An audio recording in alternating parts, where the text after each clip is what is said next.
So, hi guys, welcome back to my channel. And today we have Harjinder Singh Mahal with us, who scored 700 out of 720 marks in NEET 2020. Hi, Harjinder. Hello everyone. First of all, a very good day to all of you. And yeah, like ma'am said, my name is Harjinder Singh Mahal, and I scored 700 in NEET 2020, conducted on 13 September last year, a date which finally came after a long wait. And yeah, Uh, and so, yeah, I scored 700. yeah, and he is currently pursuing MBBS from Vardhaman Mahavir Medical College and Safdarjung Hospital, New Delhi. So yes, he is my junior now. And Harjinder, welcome to our channel. And I hope आज का video बहुत special होगा मेरे लिए भी, क्योंकि खुद के मेरे जूनियर आज मेरे यूट्यूब चैनल पर आए हैं. It's a pleasure for me as well. And also आज हम बहुत इंटरेस्टिंग बातें करने वाले हैं. और आप लोगों के जो डाउट्स हैं, मैंने कम्युनिटी पोस्ट एक डाला था कि आप क्या पूछना चाहते हैं टॉपर से, आपकी क्या क्वेरीज रहती हैं.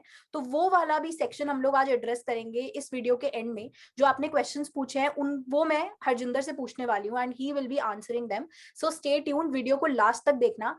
तो हरजिंदर, सबसे पहला सवाल मेरा तुमसे ये है कि बहुत सारे लोगों को लगता है कि अगर बहुत अच्छी रैंक लानी है, हंड्रेड्स में रैंक लानी है, अच्छा स्कोर करना है, तो कोई बहुत बड़े इंस्टीट्यूट से या तो कोटा चले जाओ या दिल्ली चले जाओ या फिर कोई बहुत बड़े इंस्टीट्यूट में जाके एनरोल कर लो और तुम्हारी तभी इतनी अच्छी रैंक आ सकती है, तभी तुम्हारा इतना अच्छा स्कोर आ सकता है. तो तुम्हारा इस बात पे क्या पॉइंट ऑफ व्यू है और तुमने कैसी अपनी तैयारी की थी? देखो, first of all it doesn't matter कि आप कोटा गए हो या दिल्ली गए हो या कहीं पे भी हो एंड वहाँ पे पढ़ रहे हो, एज लॉन्ग एज आप पढ़ रहे हो. देखो, लाइक मेरे केस में I stayed in my home town Bathinda for the entire course of two. हमारे केस में 2.5 ही था, चलो 2.5 years, and I studied there. And मेरी बहन भी, वी बोथ स्टडीड हमारे यहाँ पे भी. सो या, इट डजंट मैटर कहाँ पे भी पढ़ो, you just need the drive. And देखो, the stuff that you study यहाँ पे भी सेम रहेगा, वहाँ पे भी सेम रहेगा. एंड ऑल्सो मैं सबको ये बात बताना चाहूंगी कि हरजिंदर ने कोई बहुत बड़े कोचिंग में जाकर एनरोल नहीं किया था. वो अपने घर के पास एक लोकल कोचिंग थी, वहीं से उन्होंने पढ़ाई की, वहीं से उन्होंने तैयारी की. और उन्होंने, क्योंकि हमें अपनी बहन के बारे में बताया, तो मैं सबको ये बात बताना चाहती हूँ कि हरजिंदर की जो बहन है वो she secured AIR 2 in AIIMS and she is currently pursuing her MBBS from AIIMS Delhi.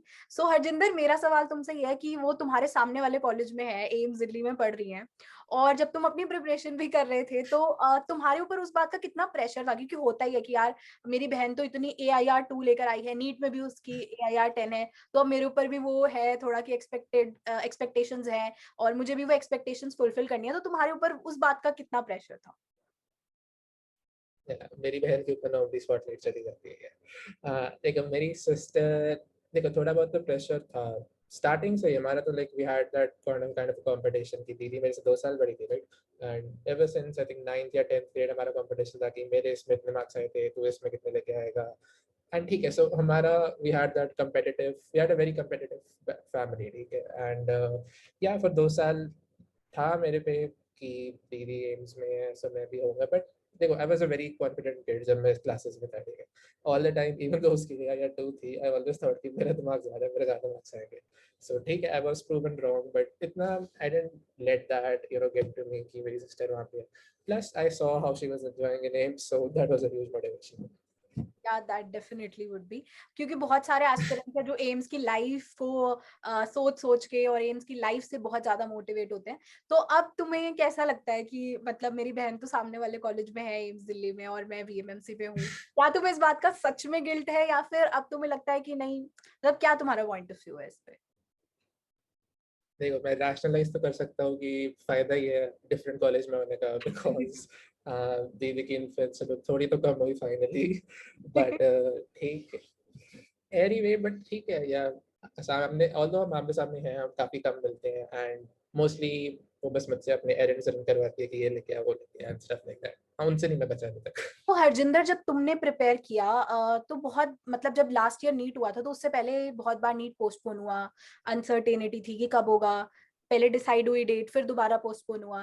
तो वो एक स्टेट थी जो शायद सभी एस्पिरेंट्स के लिए बहुत ही टफ टाइम था, क्योंकि जब आपको एग्जाम ही नहीं पता कब होता है, तब आप कैसे फोकस कर सकते हो, तब आप इतने डिस्ट्रैक्टेड रहते हो। और अभी भी जो एस्पिरेंट्स प्रिपेयर कर रहे हैं, उनके भी मन में कहीं ना कहीं अनसर्टेनिटी है, यार नीट पता नहीं अब 1 अगस्त को होगा भी या नहीं होगा, या पोस्टपोन हो जाएगा। तो तुमने उसको कैसे मैनेज किया, और तुमने उस सिचुएशन में कैसे फोकस मेंटेन करके चले, और कैसे तुम डिस्ट्रैक्ट नहीं हुए? देखो when you have a definite date ना कि इस टाइम के ऊपर होगा, सो ठीक है, सो बेस्ट केस सिनेरियो तो वही है। बट देखो मेरे केस में भी एंड प्रोबेबली इस साल भी 2021 में भी पोस्टपोनमेंट के कुछ ना कुछ, आई हैव नो आइडिया अभी क्या हो रहा है एग्जैक्टली, बट होता है। एंड उससे आपकी कंटिन्यूटी ब्रेक कर जाती है ना, कि आप 2 साल के लिए चल रहे हो, आपका सारा प्लान ब्रेक सा हो जाता है, एंड आपकी इंस्पिरेशन मोटिवेशन हर चीज़ हिल जाती है। सो देखो नॉर्मली आई हैव सीन कि पहले मैं भी ऐसा ही करता था, जब पहली बार पोस्टपोनमेंट हुई, ठीक है, सो मैं बहुत ढीला सा पड़ गया, ठीक है, एंड आई स्टार्टेड वाचिंग थोड़े बहुत वेब सीरीज वगैरह, ज़्यादा नहीं बट इनफ कि just to keep me going as a entertainment वगैरह। सो या अगर आपके केस में भी इफ समथिंग हैपेंस, सो थोड़ा सा आप रिलैक्सेशन अपने आप को दे सकते हो, but still that being said I still studied for 10-11 घंटे दिन में। सो हाँ, मेंटेनेंस रखनी है, कोई ब्रेक्स नहीं चाहिए, ऐसा नहीं करो कि 1-2 दिन नहीं पढ़े फिर पढ़ लिए, वो नहीं करना, because a day off leads to a week off वगैरह, एंड उससे आपको कोई फायदा नहीं होगा। प्लस हाँ, थोड़ा बहुत रिलैक्स वगैरह हो जाओ, बट या एक प्लान बना लो, लाइक एक मंथ में कितना पढ़ना है। प्लानिंग इज वेरी इंपॉर्टेंट जब पोस्टपोनमेंट होती है, ठीक है, क्योंकि आप जिस हमेशा प्लानिंग कर रहे हो पोस्टपोनमेंट में, वर्स्ट केस सिनेरियो लेके चलो कि इससे ज़्यादा पोस्टपोन नहीं होगा। एंड प्लीज हमेशा गूगल मत करते रहना कि क्या पोस्टपोन हो रहा है, एंड मिस्टर पोखरियाल क्या कह रहे हैं, ठीक है, बिकॉज मैंने पहले बहुत बारी किया था एंड उसका कोई फायदा नहीं होता। एंड फाइंड योर मोटिवेशन कहीं से भी, आई नो कम हो जाती है बट मिल जाती है इवेंचुअली। अब 2 साल पढ़े हो, सो ट्रस्ट मी, आगे 2-3 महीने एक्स्ट्रा पढ़ी पाओ।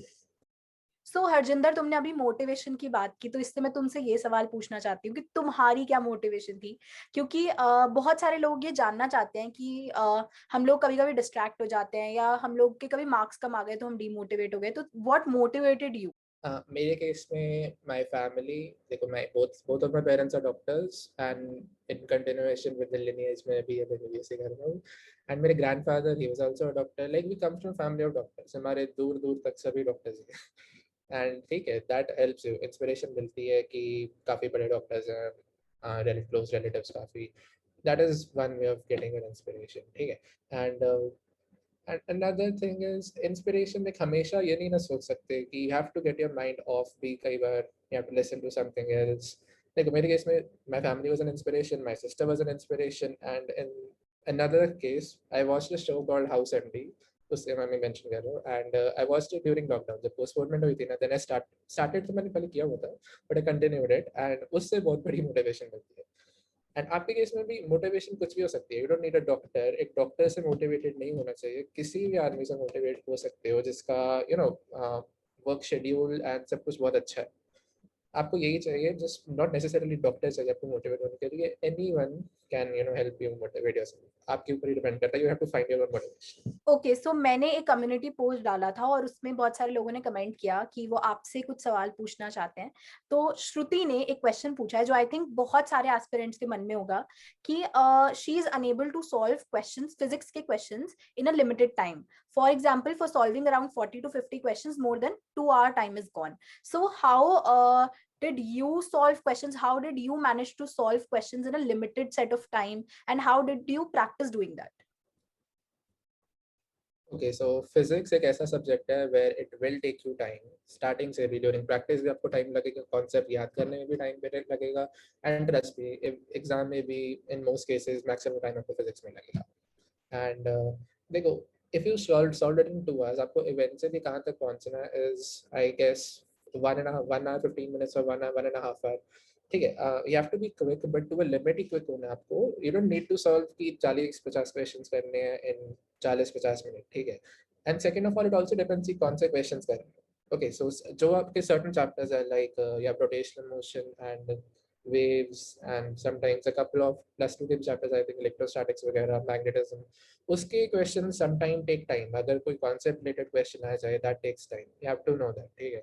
and there are certain chapters जिसमें mostly रट्टा वगैरह भी होता है, physics में बहुत कम होता है वैसे, but कभी कभी होता है, and they take less time। and exam में आपको mix नहीं मिलेंगे obviously, full syllabus, so Yeah, it depends on which chapter आप कर रहे हो. If you take 2 hours to solve 40 to 50 questions during your preparation, and it depends कि आपके कितने सही हैं उनमें से.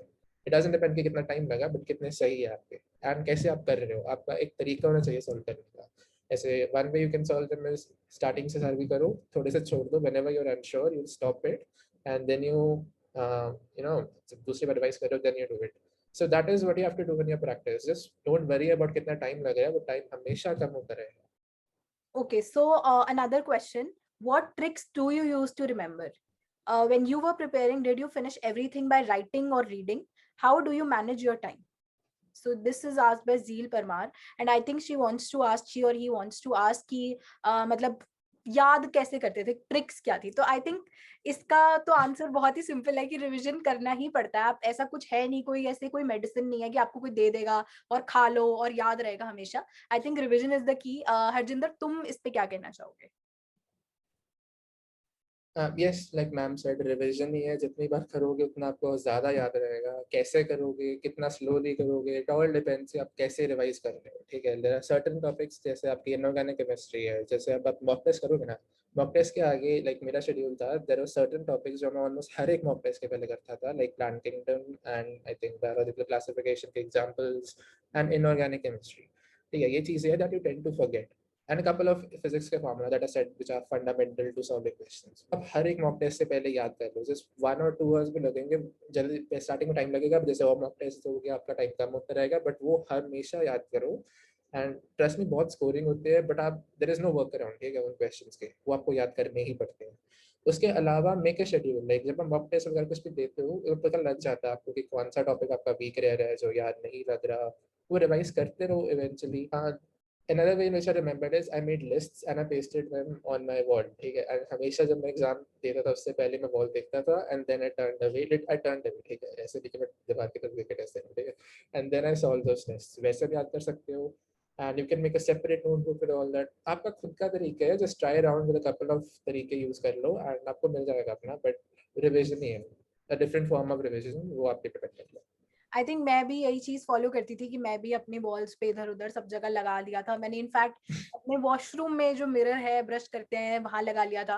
क्योंकि I think this is the way. जब आप इतनी सारी चीजें, आपको 2 साल का इतना सारा सिलेबस है, आपको सब कुछ याद रखना है, तो उसके लिए जरूरी यही है कि आप रिवाइज करो. और कोई, आई डोंट थिंक कोई भी और शॉर्टकट है इसमें कि आप ये कर लो तो आपको याद रहेगा. तो I think revision is the की.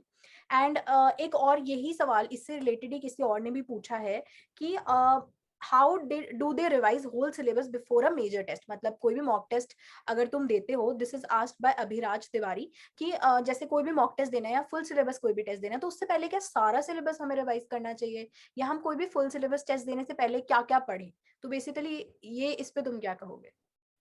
ओके, सो जैसे फुल सिलेबस टेस्ट, जैसे मैंने कहा कि inorganic chemistry and a couple of bio के टॉपिक्स, उसके आप नोट्स वगैरह बना लो और समथिंग, एंड वो हर एक मॉक टेस्ट से पहले रिवाइज करो. उसके अलावा सारे सिलेबस को यू कैन डिवाइड कि एक मॉक टेस्ट के सामने मैं, उससे पहले मैं इतना कुछ करूंगा, अगले के सामने उसके पहले मैं इतना कुछ करूंगा, एंड ऐसे अपना सिलेबस डिवाइड करो and use these mock test as a way of scheduling and timing your revision, your पूरी रिविजन नीड के लिए.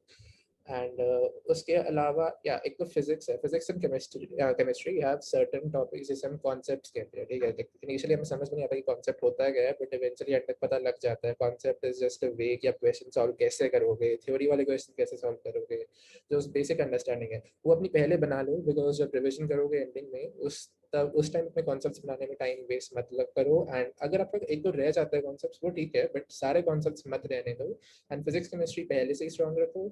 एंड इवेंचुअली देखो, like I said, inorganic chemistry and bio वो ही इवेंचुअली रिवाइज करने होते हैं, लाइक अ वीक और 2 to 3 days और just 1 day before an exam. So I think या दिस सारा सिलेबस यार नहीं रिवाइज होता. एग्जैक्टली वो नहीं हो सकता. वो लास्ट तक लगता है कि यार पूरा नहीं हुआ. इनफैक्ट नीट से पहले भी ये होती है फीलिंग कि यार पूरा सिलेबस तो रिवाइज हुआ ही नहीं.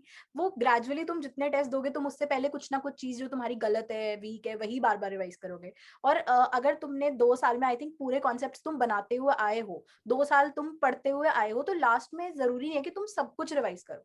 क्योंकि अगर तुमने वो बनाए हैं कॉन्सेप्ट, तो तुम्हें पेपर में भी वो सब चीजें याद आ जाती है. वो शायद सिर्फ एक ह्यूमन मेंटालिटी है कि मैं भूल रहा हूँ, मुझे याद नहीं आ रहा, या वो पेपर में जाके सब कुछ, अगर तुम्हारे कॉन्सेप्ट स्ट्रॉन्ग है, तुम जरूर क्वेश्चन सॉल्व कर पाओगे. Okay, so I think the last thing which I would like to ask you is that what is that one golden tip जो तुम एस्पिरेंट्स को देना चाहोगे, which you believe कि वो सबसे important चीज है during your preparation and that every aspirant should have?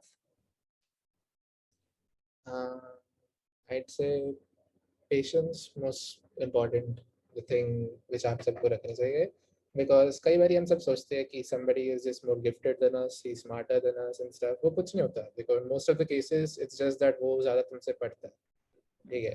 It depends mostly on how hard you try and how hard you study, ठीक है.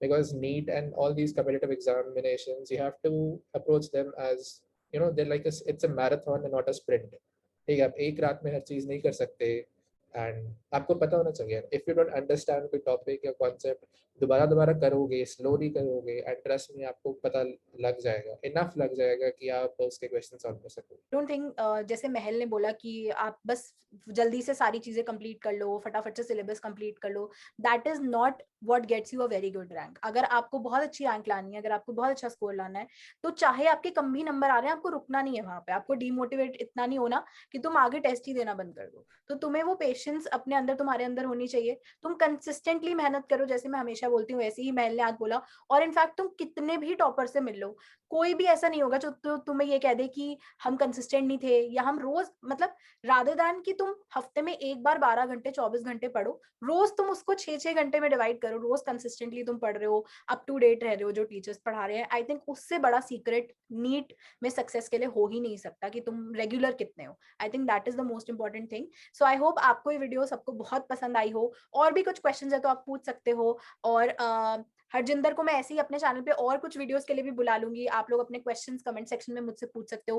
क्या चीज आपको सबसे ज्यादा पसंद आई इस वीडियो में, क्या आपको सबसे ज्यादा रिलेटेबल लगा, वो भी आप कमेंट सेक्शन में हमें बता सकते हो. एंड चैनल को जरूर सब्सक्राइब कर लेना. Telegram channel Ishita for you आप ज्वाइन कर सकते हो. इंस्टाग्राम पे मुझे फॉलो भी कर सकते हो. So see you guys. Stay happy, stay healthy and study smart.